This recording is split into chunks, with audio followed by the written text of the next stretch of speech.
But what if we looked left? What if we positioned our thoughts differently and saw things in a different way? It keeps you up at night. It drains your wallet.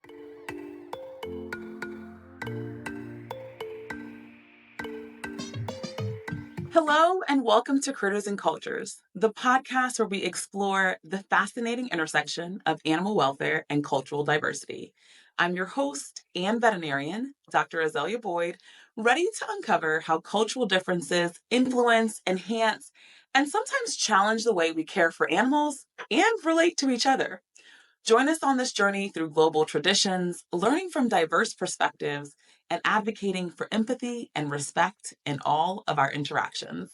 Thank you so much for joining me on another episode of Critters and Cultures.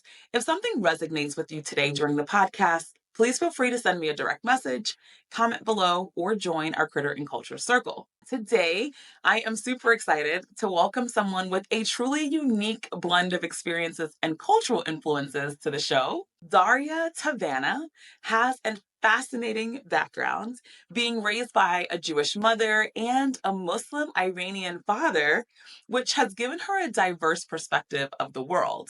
She's a stand-up comedian, weaving humor from her cultural heritage onto the world and with her routines, while also passionately working in animal welfare as a part of the Street Dog Coalition, where she helps care for animals in marginalized communities. Daria, it is a pleasure to have you on Critters and Cultures. I cannot wait to dive into your story. Oh, thank you so much for having me, Azalia. It means the world to be here with you. I just know that your audience is gonna, hopefully enjoy today's episode. I'm really excited to learn from you throughout the course of today's episode as well, and I'm excited to share a little bit about how I got here. Okay, well, I love that. I love that. So before we dive into your incredible journey, I've already mentioned a few things about you, but I do want to ask you an icebreaker question. How about that? Woo! Love it. Let's go. Okay. If you could describe your personality as a combination of two animals, which one would they be and why? Oh, this is a great question. I think that my personality is definitely a combination of a senior cat and a small yapping chihuahua that just like doesn't let off. And that's mostly because I love this question. I have really like two modes. One of the modes is like over it, don't bother me. I'm laying in the sun. I'm hanging out. I'm chilling. I need a sec. And then my other mode is like, go, go, go, go, go. What's up, guys? Where are we going? Like, what's the deal? How can I help? How can I like raise the vibration and be as loud as humanly possible, sometimes just for attention? So yeah, pretty classic senior cat, tiny baby yapping chihuahua. That's it. Oh. There's no in between. And I'm gonna prove that right throughout the course of this episode. Well, I don't want to wake you up, but if I have to like reel you back in, that is totally fine. But There I you love go. that. I love that. I think I probably could have guessed the yapping chihuahua, actually, not so much the Yes. secret cat. So, Yes. okay. Okay. So tell us how you got here. You have such a rich cultural heritage, Jewish mother, Muslim Iranian father. Tell me about your life growing up. Oh man, that's a great question. My life growing up, I think for some reason the first thing that's dropping in for me right now is food. Okay. Food was a huge part of my cultural experience. And I have to say, a lot of people ask me, your dad's Muslim, your mom's Jewish. How did that work? They're two different religions. And the truth is that neither of them are very religious. So the way that I accessed culture growing up, honestly, was through food. Some incredible Jewish food. And of course, Persian food is like creme de la creme, the absolute best. So for me, gathering around, the dinner table was always a really exciting opportunity for me to experience different foods from both of my different cultures. Oh my God. And it's funny, as I grew up, as I got more involved in different social justice movements, my background is in theater, but shortly after getting my theater degree, I started working with different nonprofits in fundraising and producing major fundraising events, I quickly started, working on criminal justice reform, on different environmental issues as a fundraiser. And it really was, I think, my parents and their diverse backgrounds and their, compassionate, understanding sides that really got me to this place where I felt inspired to take my theater degree and to, use it to make the world a better place. And that kind of brings me back to food. While I was working on a series of different criminal justice reform initiatives and organizations, I realized that I was advocating on behalf of people who live their lives in solitary confinement while consuming animals who lived their lives in solitary confinement. Mm, And that's kind of what sparked my veganism, what sparked my interest in helping animals, what sparked a lot of arguments I then had with my parents at that time. This was like 2017, where I was like, all my favorite food growing up was a lie. I had no idea what was going on behind these closed doors. So since then, since 2017, I have been vegan activist and an animal and human rights activist. And my parents are actually mostly plant-based now, which is really, really exciting. Took a yeah. lot of Jewish guilt from my mom's side, and my dad was just kind of forced into the lifestyle as well. There's that yappy chihuahua, right? There's a yappy Um, chihuahua. Yeah. She's gonna get me to do this. She's gonna get me to do this. And so here it is, right? And That so you're here it is. Yes, yes, yes, yes. So that's really the whole story, the full circle of it all. And yeah, food is still, especially, Persian food and Jewish food, still very, very important and critical to me, and a place of meeting with my family, which is exciting. But now it's just mostly plant-based. So Yeah, here we are. I love that. Thank you for sharing that. And Yeah. and you brought up food, right? Which I think is like this place of where a lot of cultures meet is around that dinner table or that lunch table, right? I know in our culture, I'm Caribbean culture, there's a lot of curry, there's a lot of turmeric. We eat goat, there's certain staple foods, ackee and saltfish that are Jamaica or of the Caribbean islands. What were the foods that you ate growing up? What Oh, were some of these dishes? Name a few, because I'm sure we're going to have both Jewish and Muslim listeners that are like, I want to hear what she is eating. Oh, yes. Just like from my Iranian side, kebab or kebab as they call it here in the States. I'm just imagining like my grandfather especially always outside, even in like 20-degree weather, just cooking up skewers of like beef Yeah, kebabs, chicken kebabs, sometimes veggie kebabs, but I didn't like veggie kebabs at that time. So just like a lot of different kinds of kebabs. You name the animal, we will put it on a stick wow. and we will roast it and eat it. And then, on my mom's side, the Jewish side, a lot of brisket, a lot of latkes, potato blintzes, a lot of things that are not very vegan friendly, but in time since then have become vegan friendly. So, now we have like veggie kebabs. Sometimes when we're feeling not so healthy, we'll have like impossible meat kebabs, which almost the same thing to me at this point. Right. Well, you're Um, holding on to your culture. You're yeah, maintaining that, right? So even exactly. though you decided to go vegan throughout your journey, and we'll tap into more of that as it relates to animal welfare, you were still holding on to parts of your culture with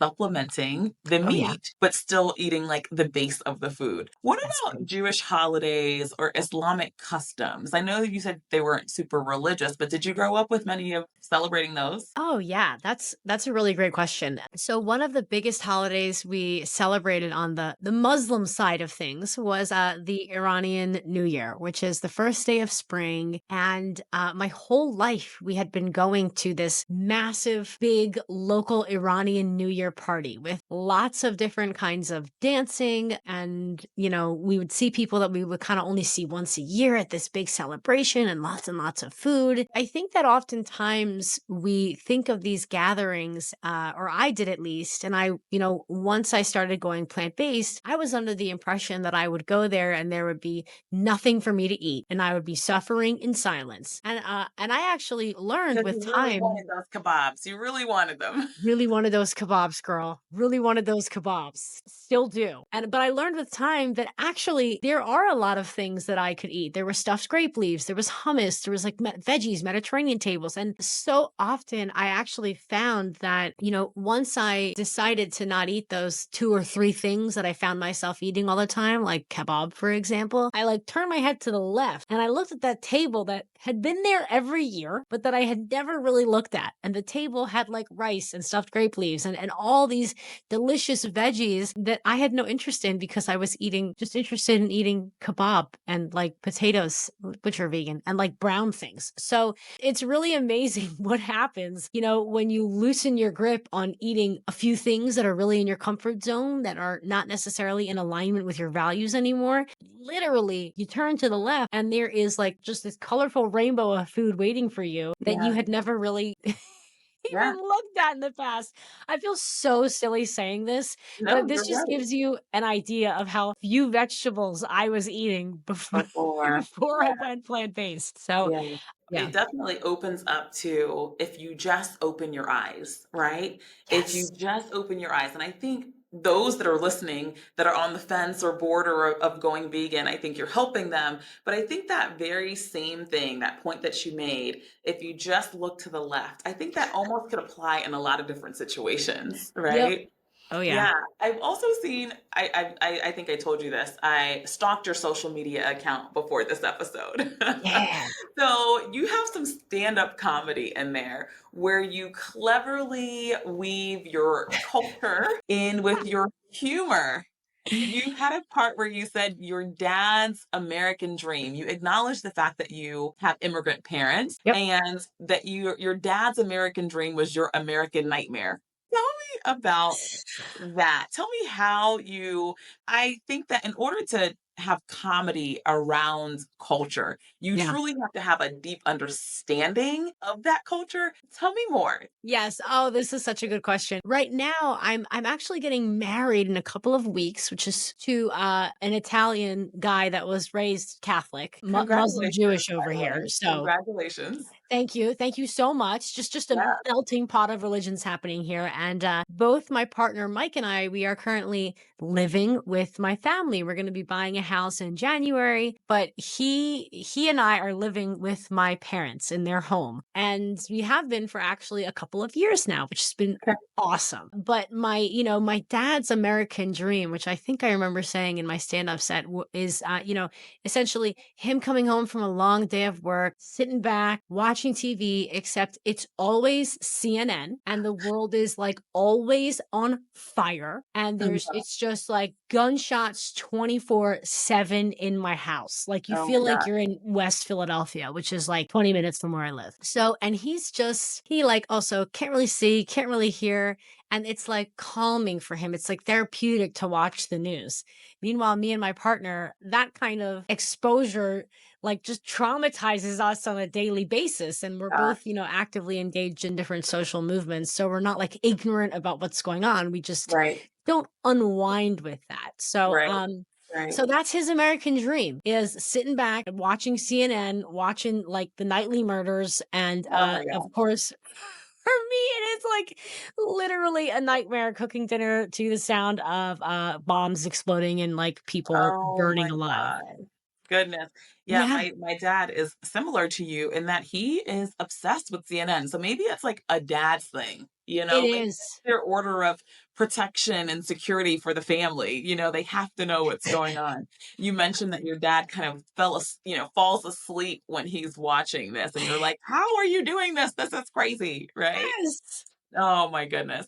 Can you tell us a joke right now? I will tell you a joke right now. So I recently adopted a third cat and my mother, I'm about to get married. My mother keeps asking me, when are you going to have kids? When are you going to have kids? And I keep telling her, you have grandkids, you have 3 cats. And she keeps telling me like, that's not the same. But I have to remind her that raising cats is a lot like raising 3 cats is a lot like raising kids. It keeps you up at night. It drains your wallet and it constantly leaves you wondering who's really in charge. because the cats are definitely in charge all the time. I Yeah. love that. I feel like we need to have like a ding dish, at the end of that. I love that. Thank you for adding some comedy to the show Please. today on maybe not such a comedic type of story here.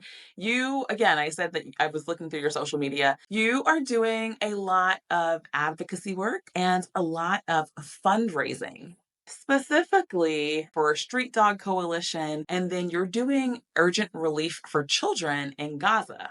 Yes. Both incredibly impactful. Tell me more about those. Yes, thank you so much for asking. In terms of the Street Dog Coalition, as the development director, always fundraising for the Street Dog Coalition. And that's really, I think, what makes me, a human animal rights advocate, activist, if you will. What we do at the Street Dog Coalition is we provide free veterinary care to pets of people who are experiencing homelessness. And, we do that via pop-up street clinics in over 60 cities across the country. And our goal is to really protect that human-animal bond, to make sure that people who rely on the comfort of their companion animals, especially during periods of time where they might be struggling with addiction, they might be in transitional housing, they might be literally living on the street, that they have access to veterinary care, the veterinary care that their pet deserves. That's really our mission at the Street Dog Coalition, I in a nutshell, is to Yeah. preserve that human-animal bond. What I appreciate that. Yeah. And we'll get to your other fundraiser. What do you say to people who say homeless or we say unhoused individuals don't deserve or they shouldn't have pets? What do you say to that?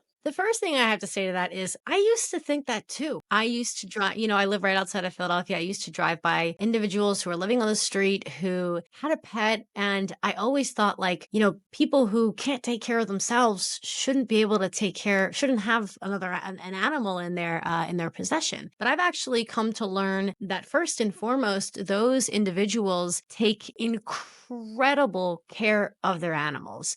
There might be some exceptions, but from my experience in attending our street clinics and having conversations with these individuals, they actually treat their animals and care for their animals sometimes better than some of my friends who Right. have homes, who Or have better money. than they treat themselves Or sometimes, better than right? they treat Yeah. themselves. Yes, exactly, exactly. So I do think that you don't actually need to have a roof over your head to care for an animal, to make sure that animal has everything that they need. So often I see individuals spending their last dollars on pet food for their pets. They are waiting in line at our street clinics, eager to make sure that their pets have all the vaccinations they need. So it took, I think, some time for me to wrap my head around how the individuals that we serve are more often than not just as capable of loving their pet and taking care of their pet as individuals who have access to funds and regular veterinary clinics. And also a lot of times these individuals, their pets are pets who would be at a shelter, who would be living on the street if it Right. wasn't for this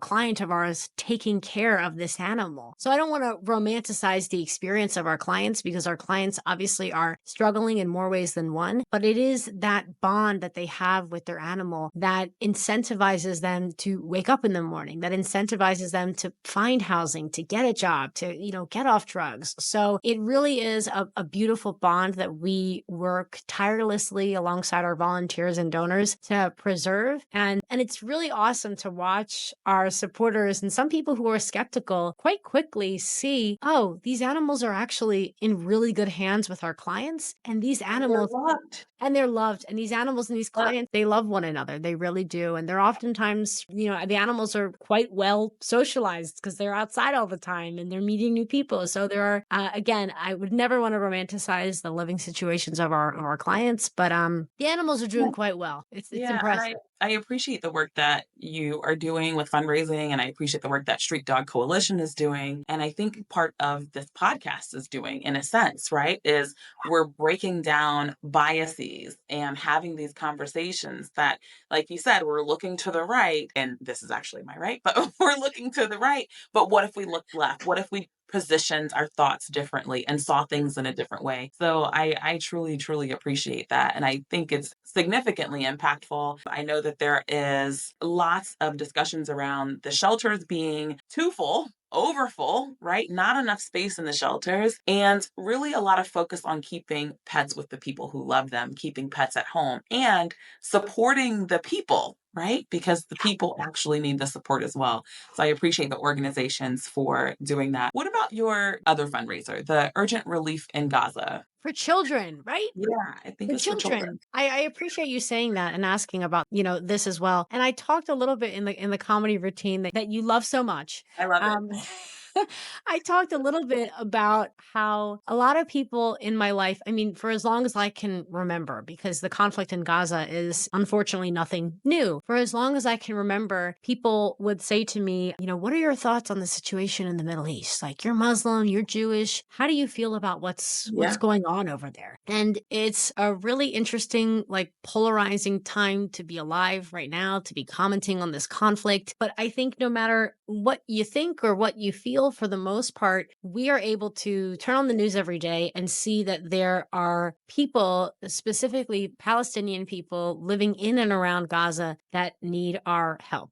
These are innocent civilians. These are animals. These are people who, talk about unhoused, who are now suddenly unhoused because, their living accommodations have been blown to pieces. So as someone like myself that really cares, I've lived a pretty awesome, privileged life with a roof over my head. I've always felt called to take care of vulnerable animals and vulnerable people who are misunderstood, people who are having like just a really hard time getting their message out there and receiving any kind of support at all. So when I think about the group of people that need my help the most, as opposed to animals, the first thing that comes to mind are individuals, Palestinians who are struggling right now in and around Gaza, and specifically children. Some children who all they know is warfare. All they know is bombs. All they know is explosions, having trouble finding food every day, finding clean water, finding moments of joy that we, take for granted as Americans or as Canadians or as, people living in other countries. So when this conflict broke out, as a fundraiser, the first thing I did was start to raise funds for children specifically who are living in Gaza. And I also want to add that I think so often people feel like us as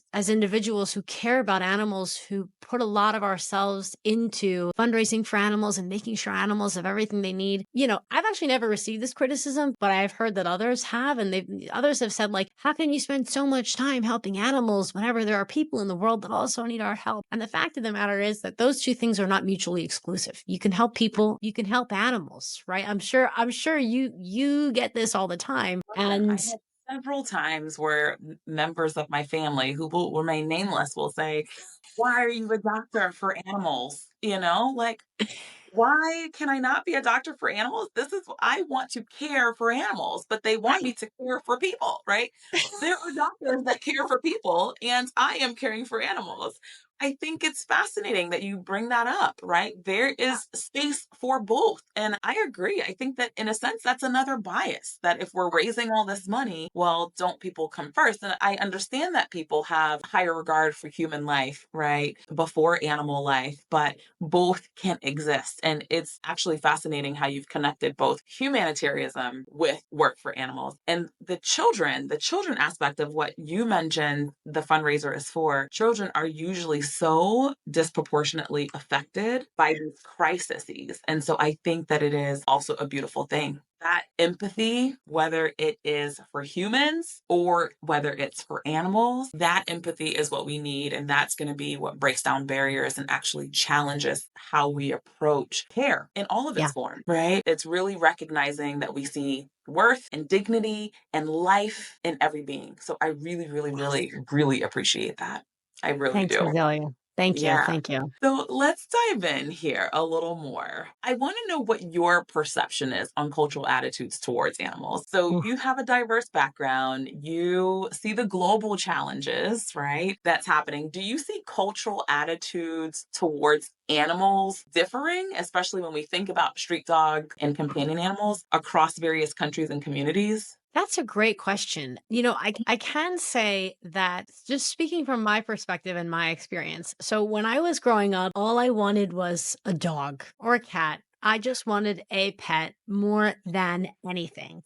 Yeah. And You and I'm, I a, I'm both. You and right. I both. Just give I'm me a a girl. dog, damn it. Exactly, exactly. I'm gonna throw my dad swiftly under this bus real quick, and Okay, I good. can do that because Sorry. now the irony is now my dad has a dog that he claims to love more than his children. So I was raised by both my parents, but my dad's parents also lived with me. So I had the Jewish mom, and I had the Muslim dad, and then I had 2 Muslim grandparents. So I tell everyone that I had 4 helicopter parents.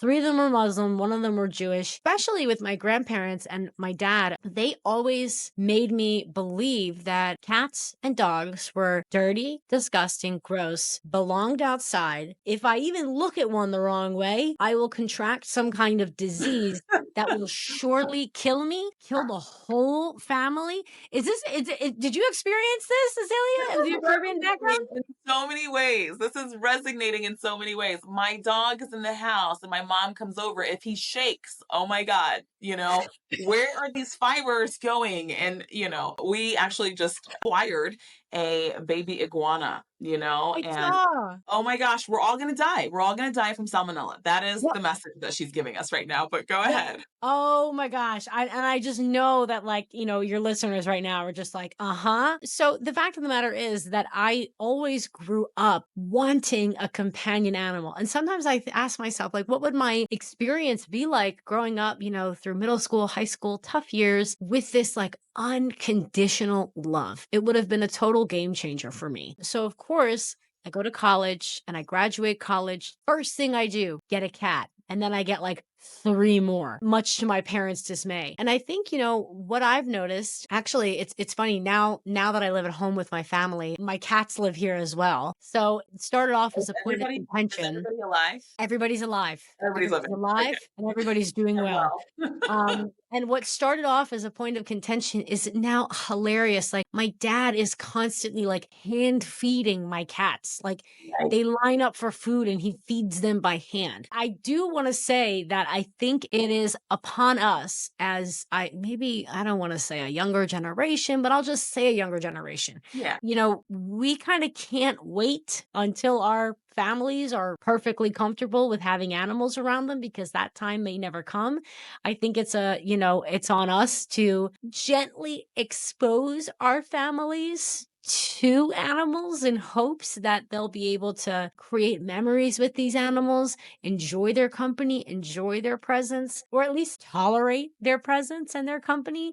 So I think that's kind of growing and changing as millennials and even people, Gen Zers are trying to slow down a little bit, soften into life, Yeah. you know, get that van, go on the road with their dog, have that like cute little Instagrammable life. It sounds kind of ridiculous, but I think that there is something to that. And I All right. also Go ahead. yeah, and I also think that, from a farmed animal perspective, I think so often, for years and years, we consumed animals because we didn't really see the conditions they were living in for some time. Or, when my mom was my age or, when my mom was growing up, animal agriculture was not the massive industrial complex it is now, where we're kind of like torturing these animals and shoving them into, small enclosures. So thanks to social media and the exposing of these conditions, even older generations of people can kind of take a look at what we're doing to animals and start to question if that's something they want to align their lifestyles with. So I think it's that combination of us forcing our fur babies on them because we won't have kids, and also this, constant social media expose of the living conditions of animals that I think are really impacting older generations of people, regardless of where they come from culturally, and hopefully inspiring them to kind of live a little bit more compassionately. That's my tenfold answer. I love that. I love that because I did want to dive into, plant-based living Yeah. and your advocacy work. And I think that you kind of summed it up perfectly right there, and I agree. I think generations from generations, if we're considered the young, I'm going to put myself in your generation, okay? Yeah, girl. But yeah, my grandmother, if I think about my great grandmother, her mother, right? Did they have pets? Pets were essentially a privilege for Yeah. a lot of people, if we're talking about that generation. And then you expose your grandparents, which is what I did, to a dog or a cat. And like you said, your father's doing, they're hand feeding. They're like, oh my goodness, this relationship exists. How beautiful is this? Yeah. Right. Yep. So I do think that it's amazing. And I know we have a few listeners or viewers right now that are eating a hamburger sandwich at this point in time, and they have maybe or maybe not thought twice. But I do think that it's a beautiful shift when you start to think about plant-based diets and how that intersects animal welfare efforts. So thank you for sharing that with us. My You bet. final question for you today, Daria, it's been amazing. Is there anything, if, well, actually, if there was one thing that you would want the audience to know before you leave us today, what would that be? That's a great question. And I think you and I maybe touched on this the last time we connected. I want to talk to the person who is eating that hamburger right now. Okay.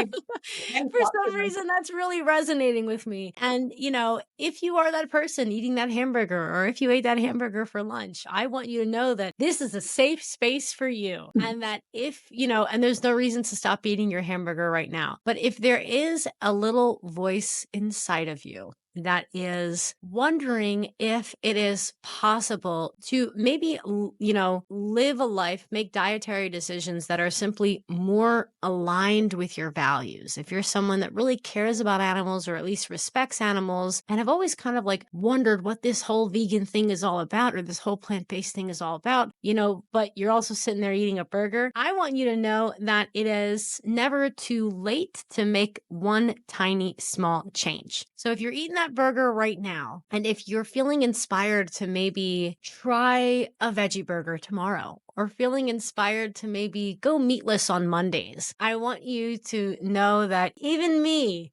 staunch militant vegan animal rights activist, fully supports any kind of tiny small change that you feel inspired to make. And I also want you to know that those tiny little changes add up and they make you feel good, for many reasons. But I think one of the big reasons why making small changes when it comes to what we eat and when it comes to eating in alignment with our values, why that feels so good is because it kind of brings you home to yourself.